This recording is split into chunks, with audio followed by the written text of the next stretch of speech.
वकालत में मुझे 25 साल हो गए और पिछले 10 साल से मैं इस फैमिली को जानता हूँ। वो इन्हीं की हवेली है और इसके अलावा भी काफ़ी प्रॉपर्टीज़ हैं शहर में।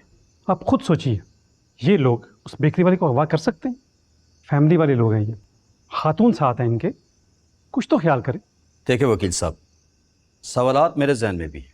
यकीन करें मैं इस केस के शवाहिद से खुद में मुतमईन नहीं हूँ, लेकिन मुझे ये कानून के मुताबिक चलना है। मैं इस बात को कैसे रद्द कर दूँ? वो औरत जो इतने दिनों से अपने शोहर को ढूंढ रही है, उनका शोहर इनकी हवेली से मिला है। लेकिन इंस्पेक्टर साहब, हम तो खुद उस हवेली में सिर्फ 2-4 दिन से रह रहे हैं।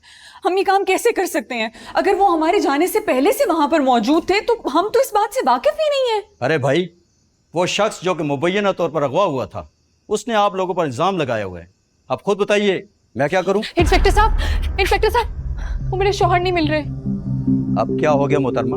एक तो आपको भी चैन नहीं है, बताइए क्या हुआ? मेरे शौहर घर में नहीं मिल रहे इंस्पेक्टर साहब। घर में नहीं मिल रहे तो बेकरी पे गए होंगे। अरे वो कहीं नहीं मिल रहे, फिर लापता हो गए हैं। क्या मतलब फिर से गायब हो गए? इतनी मुश्किल से तो हमने उन्हें ढूंढा था। इंस्पेक्टर साहब, मैंने कहा था ना कि इनके शोहर का किरदार मशकूक है। इंस्पेक्टर साहब, मुझे तो कुछ समझ में नहीं आ रहा। लाइट भी आ गई थी, उन्होंने खाना भी मंगवा लिया था, फिर बगैर खाना खाए कहाँ चले गए एकदम? हो सकता है उनको भूख ना हो। इंस्पेक्टर साहब, अब तो आपको समझ जाना चाहिए कि इनके शोहर घर में रहना ही नहीं चाह रहे। फिर किसी के घर से निकल आएंगे और उन पर इल्जाम लगा देंगे। सर मेरी बात सुने, मुझे लग रहा है कि इनके शौहर का ना ज़हनी तवाज़ुन ही दुरुस्त नहीं है। हाँ, अब असद बिल्कुल ठीक कह रहे हैं इंस्पेक्टर साहब। अब मुझे लगता है कि अब की बार वो आपको मिले तो उनको सीधा मेंटल हॉस्पिटल में जमा करा दें। असल उनकी जगह वो ही है। इंस्पेक्टर साहब, मैंने भी ये बात नोट की है कि उनके दिमाग को कुछ हो गया है। पहले जैसे नहीं रहे, अजीब अजीब बातें कर रहे थे। इंस्पेक्टर साहब, आप मेहरबानी करें और मेरे मुवक्किल को जाने दें और इनके शोहर को तलाश करें। लेकिन वो इनके घर से मिले थे। हो सकता है अगली दफ़ा वो आपके घर से मिलें और आप पर इल्ज़ाम लगा दें, तो फिर आप तब भी मान लेंगे।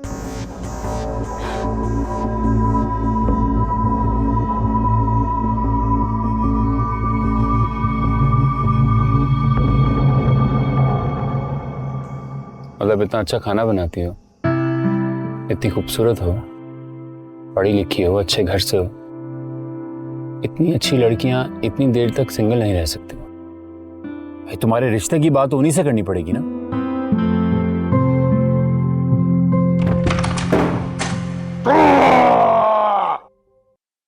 क्या हुआ आसिफ भाई? नाक में दम करके रख दिया उस औरत ने मेरे। थोड़ी देर और वहां रहता तो पागल हो जाता मैं। कौन सी औरत? अरे वही दीवानी जमशेद की बीवी समीरा। एक तो औरत खुद किसी हिसाब से कम नहीं, पता नहीं कितनी मुश्किल से मैंने खुद को रोक के रखा। जी तो 4-10 जमीन खोद के वही गाड़ दूं उसे। बदजबान बदतमीज औरत। अच्छा ठीक है, गुस्सा थूक दें। मैं आपके लिए कुछ खाने के लिए लाऊं? भूख लगी है?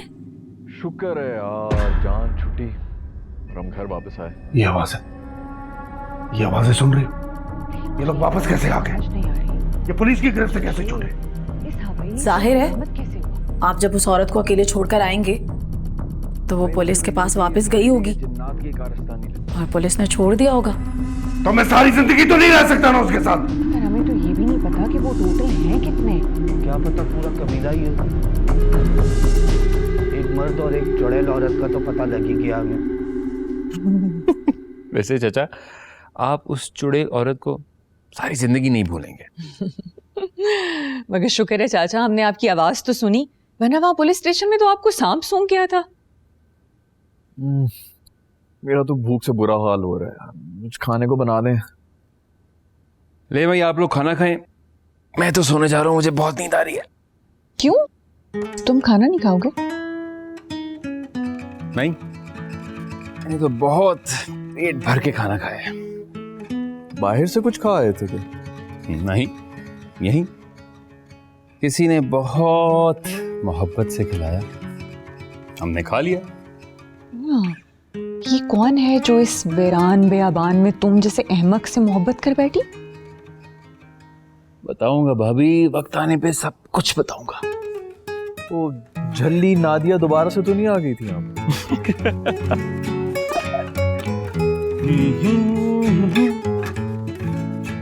मैं तो कहती हूँ अल्लाह करे जल्द से जल्द इसकी लाइफ में कोई आ जाए ताकि हम अब्बा जी की दूसरी शर्त भी पूरी कर दें।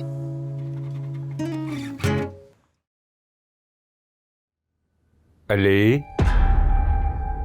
अली बेटा, अली उठो बेटा, बेटा हमें तुम्हारी जरूरत है। अली बेटा उठो, अली, अली उठो बेटा, आओ, आओ।